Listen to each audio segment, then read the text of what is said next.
was just sent this security camera. You download this app and you can actually see two different camera views. So you've got your fixed camera, and this one pan, tilts, and zooms. And you can watch motions outside and be alerted for the different things that are happening out there. You can hook it up through your Ethernet, just through the regular cable cord. You also have your mounting hardware that comes with it as well. So you can put that outside. We're gonna take it outside and watch how it works. So on the app, the top is the one you can actually control around and pan and tilt the camera up and down. And then this bottom one is just your fixed camera as to what it is pointing on outside.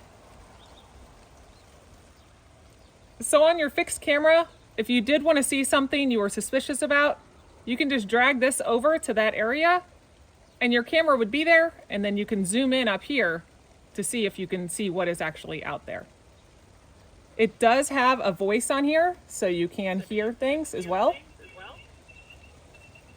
You can take your pictures or video recording. Turn on the lights.